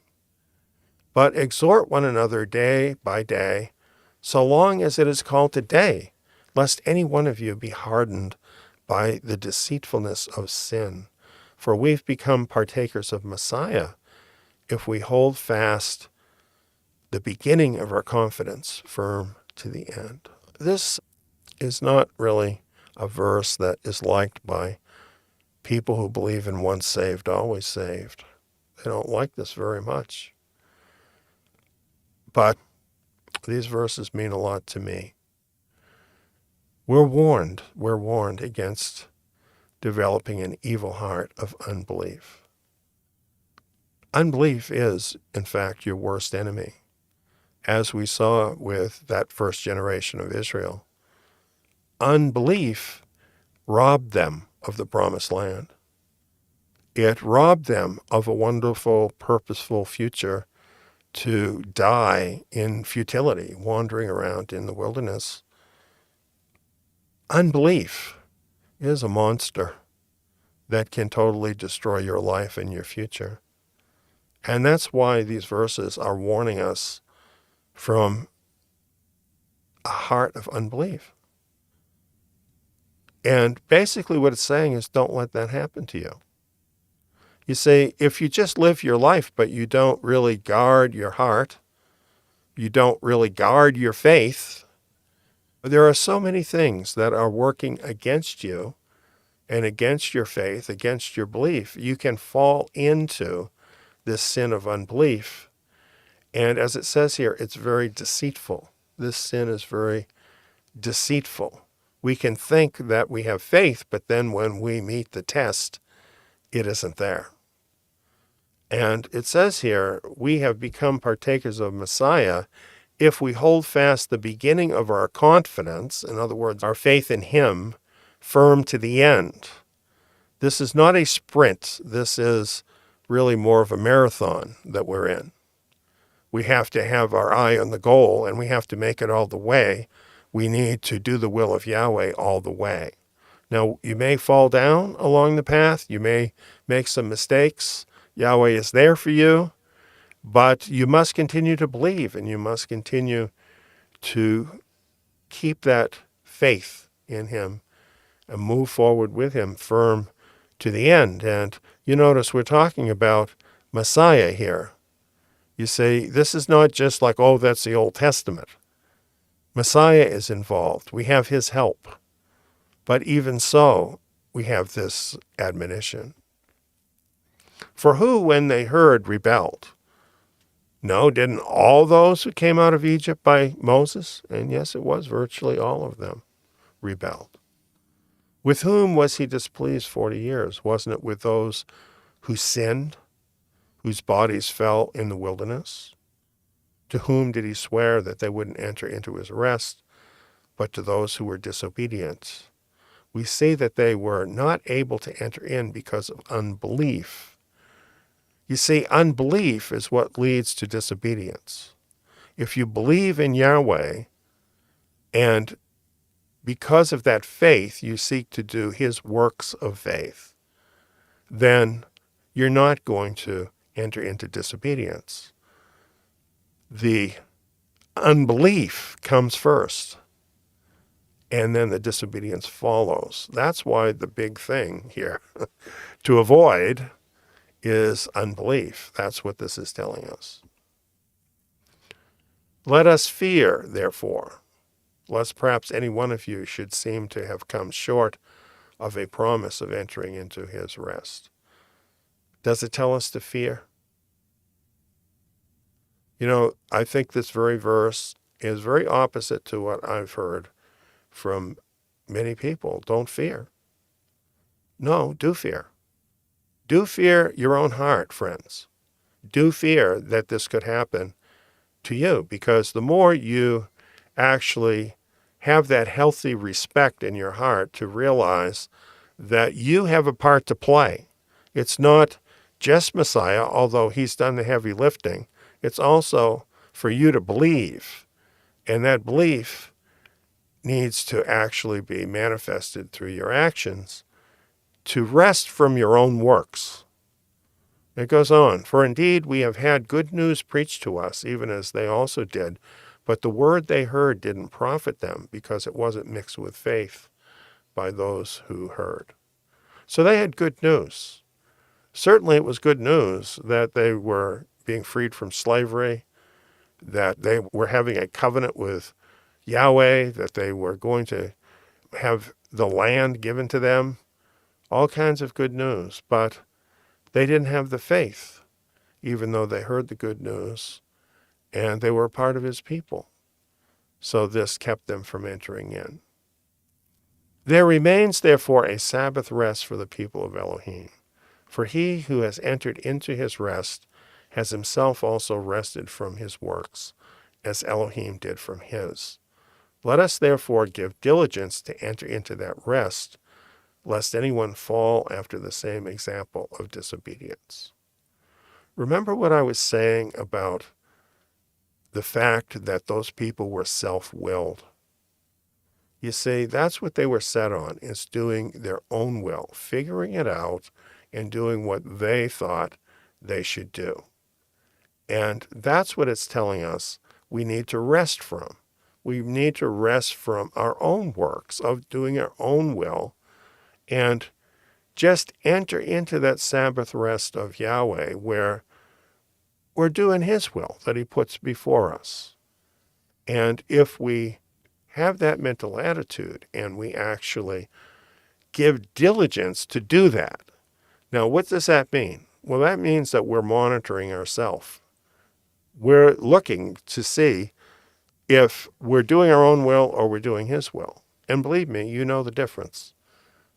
In your spirit, you know the difference. You need to be watching for that. Be diligent about it so that you enter into his rest and you rest from your own works. This is what it's telling us. Now here's the really encouraging part, because I need this and I know you do too. It says, having then a great high priest who has passed through the heavens, Yeshua, the Son of Elohim, let us hold tightly to our confession, that is our confession of faith.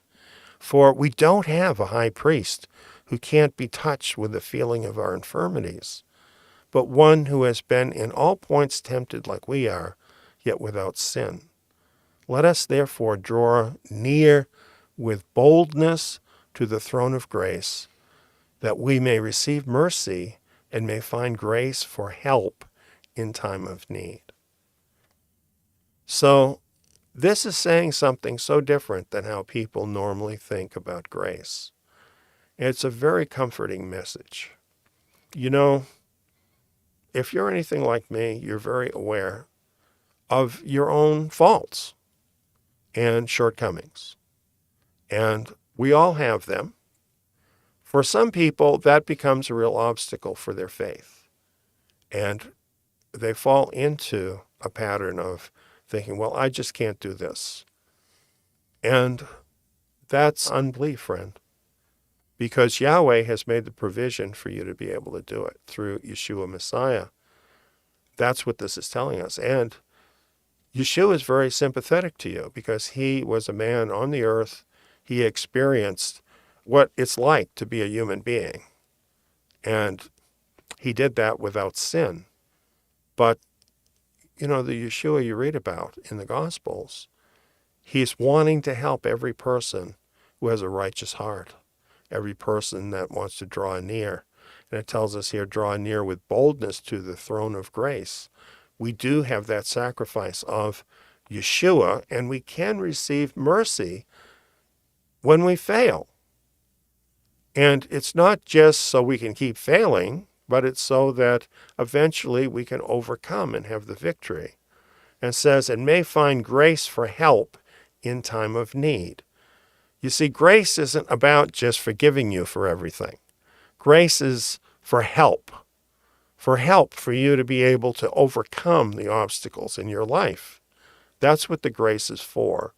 And when you come to a time of need where maybe your faith isn't everything that it should be, or maybe you're struggling with something, what the grace is about is helping you to overcome that.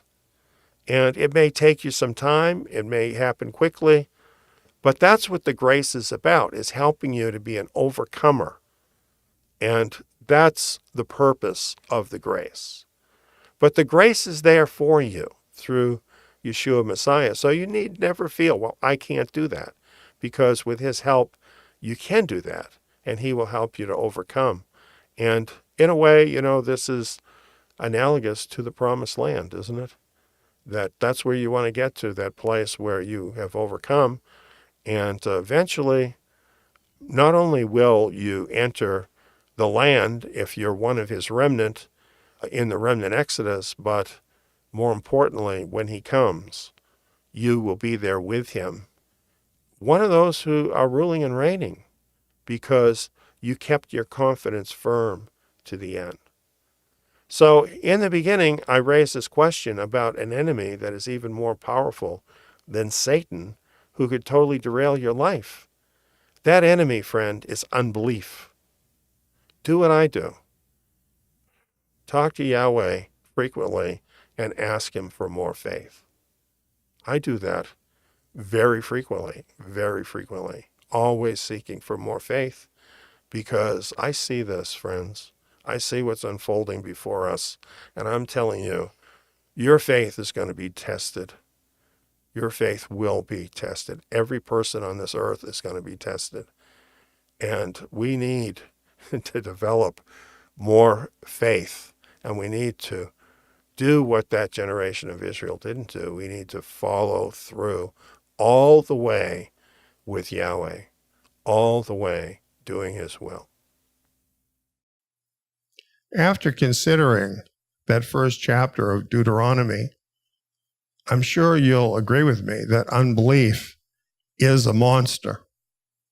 It can totally derail believers, like it did that first generation of Israel. We need to fight it. We need to realize what a monster it is, and we need to fight it. How do we do that?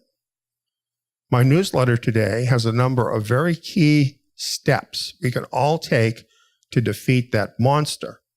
And I would have included them in tonight's presentation, but it would be just too long to take in that material. So I want to encourage you to read that newsletter and take in that information, because it has a lot of key information to help you prepare, to build up your faith, to avoid that monster of unbelief. You can read it or listen to the audio version at this link.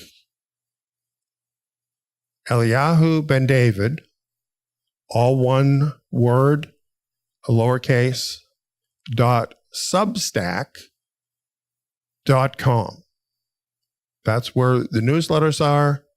And if you're already signed up, you'll be able to go right to that message. Otherwise, you may need to sign up. If you're not signed up already, this costs you absolutely nothing to do. And then all of these newsletters are available to you there. Now let's pray. Father, what's really scary is to think about the fact that we don't always know how important certain moments in our lives really are. It's because we're doing other things, we're thinking about other things, and one of these important moments comes up, and we don't recognize how big it truly is. And Father, I think this happened to that first generation of Israel. I think they had no idea what a big decision they were making when, out of fear and unbelief, they turned away from entering into the land. Yahweh had done everything he could possibly do to prepare them, and yet they obviously did not take that seriously enough. They were caught unprepared. That's on them, not on Yahweh. And unbelief overcame them and totally changed what their future was meant to be, because they were meant to enter into the land. Yahweh had a wonderful, victorious future for them. And instead, that generation died in the wilderness. Father, we don't want to be like that. And we need to see that even though we may have other things in our life that take our attention, that we're at a very important moment right now where we need to decide what our life is truly about and whether we are fully in with your program regarding, Father, your remnant nation and the remnant exodus.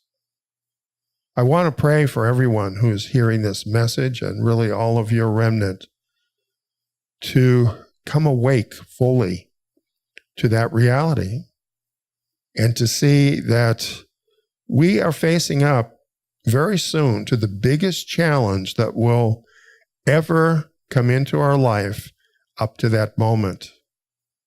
We're coming to a time, Father, where we will need to decide, are we going to stay here in the nations with everything that's going to be poured out on the nations very soon?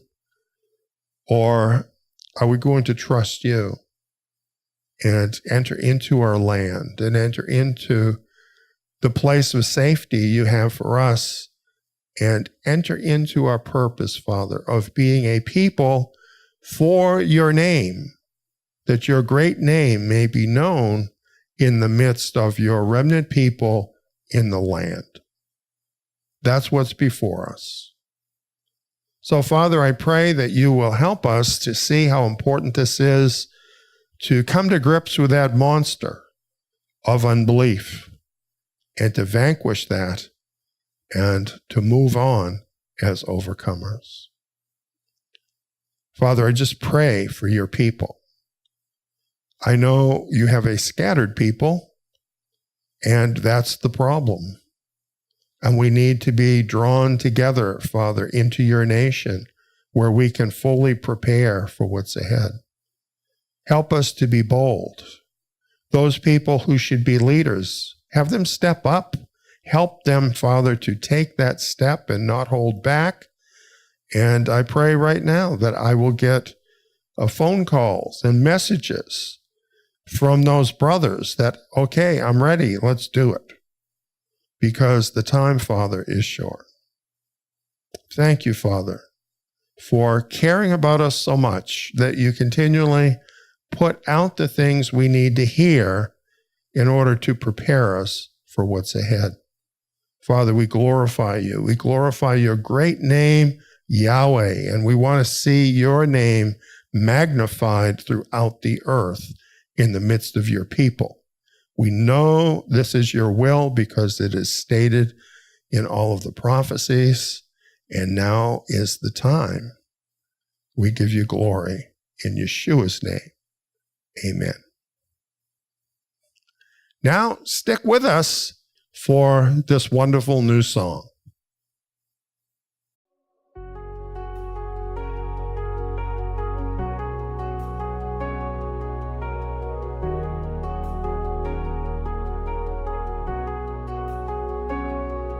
You brought us out with a mighty hand, broke our chains and split the sea, led us on through the deserts and kept us close so faithfully. Fire by night and cloud by day, you guarded us along the way. Now we stand where fear must fade. Now we're told, don't be afraid. The land is good, the word is clear, but promise dies when fed by fear. Go up and take the land. Yahweh goes before you. Do not fear, the giants stand. Yah's mighty hand is for you. He who bore you through the wild will not leave you here to fall. Trust the voice that called you child. Our God is able to all. They said the walls look to the sky made our courage die, to blow away like desert sand. Murmurs rose inside the tents, as though his love had turned to hate. But unbelief can blind the heart, to leave the promise at the gate. The land was near, the food was sweet, but fear turned faith into retreat. Go up and save the land. Yahweh goes before you, through that to the giant stand. His mighty hand is for you, he will bear you through the mile, will not leave you here to fall. Trust the voice that's called you child, our God is able over